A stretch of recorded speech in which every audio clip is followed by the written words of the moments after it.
Hello friend, welcome to Manish Sharma channel. हमारे channel का purpose stock market education है। आज का मार्केट का व्यू देख लेते हैं।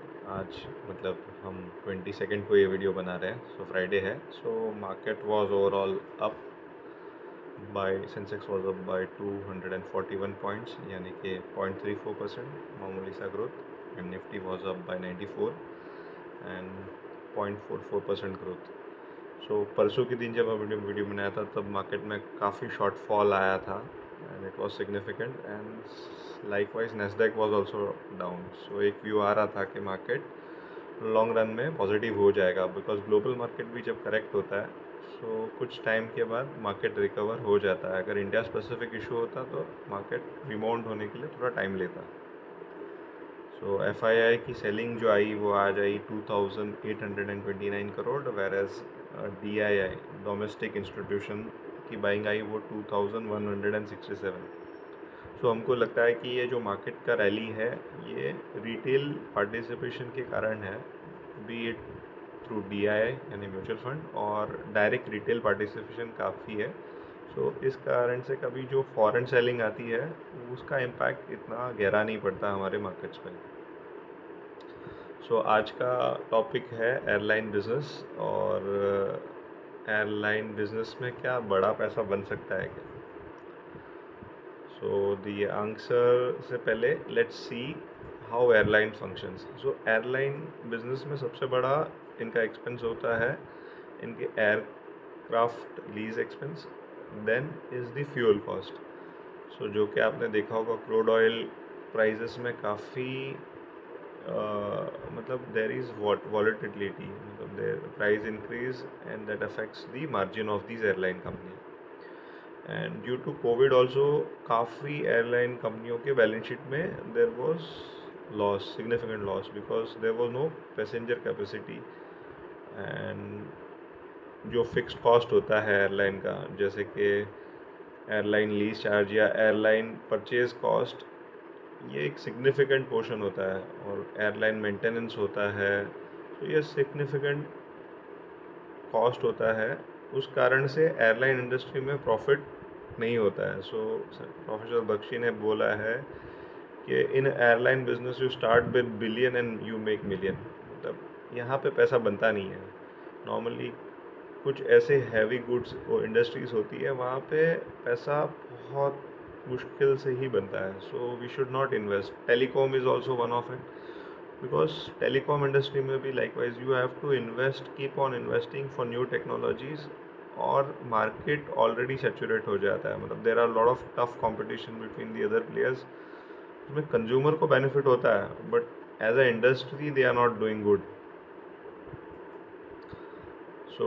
एयरलाइन इंडस्ट्री में हम टॉप लीडर्स का बैलेंस शीट रिव्यू करते हैं, जो कि है Indigo, and the company is known by InterGlobe aviation.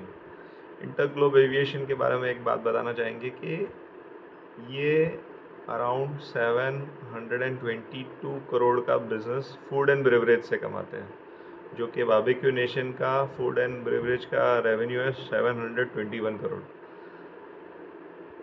आते हैं बैलेंस शीट के पास। इनका बुक वैल्यू नेगेटिव में आ रहा है, -77। रिटर्न ऑन इक्विटी स्क्रीनर पर डिस्प्ले नहीं हो रहा है। इट सीम्स कि कंपनी ने काफ़ी लॉस इनकर किया है, इसके लिए बुक वैल्यू भी नेगेटिव हो गया है। Book current market price is 2871। इनका हाई 3000 का है और लो 1810 का है। Let's view the result. इनके पेयर आते हैं स्पाइस जेट, टाटा जेटवेज तो वैसे भी डूब गया है, ग्लोबल जेट फ्रेट, MFL। इनका सेल्स ग्रोथ देखते हैं। जून क्वार्टर का इनका सेल्स था 16,683, एंड सितंबर क्वार्टर का इनका सेल्स था 14,944। ऑपरेटिंग मार्जिन 30 आया था जून में, और जो कि सितंबर में हो गया 15। PBT की तरफ देखते हैं तो जून क्वार्टर में, because you would here there is lot of traffic travelling, यदि जून क्वार्टर का इनका पॉजिटिव आया था। Net profit was 3087, whereas in September it was just 188. सो देखिए जब भी फ्यूल कॉस्ट यानी जो क्रूड ऑयल प्राइसेस है उसमें देर इज़ अ राइज, इनका मार्जिन सिग्निफिकेंट कम हो जाता है। देखेंगे आप ऑपरेटिंग प्रॉफिट सीधा 30 से 15 हो गया, because there was increase in crude oil prices. So यहाँ पे दे हैव नो मोनोपोली, ये कॉमोडिटाइज बिजनेस हो गया है।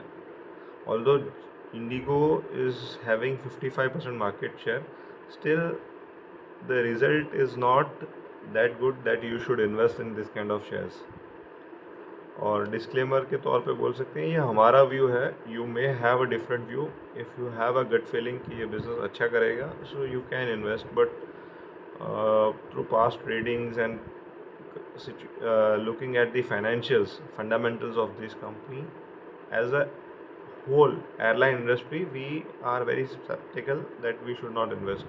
So March 23 में इनका losses था net profit के जगह पे 317, so there was negative EPS, and due to COVID also हमने बताया था कि 21, 22, 23 there was significant losses. For current year period, there is a profit of trailing profit of 5,609, which says EPS of 155 because there were earlier losses. So business may recover, but again because we feel that crude oil is the major factor. So crude oil stable रहता है तो इनके prices stable रहते हैं, नहीं तो इनके losses होते हैं। So आज का टॉपिक यहाँ तक ही रखते हैं। हमारे चैनल को लाइक करने के लिए, शेयर करने के लिए thank you very much, and keep liking and keep commenting. Thank you, see you.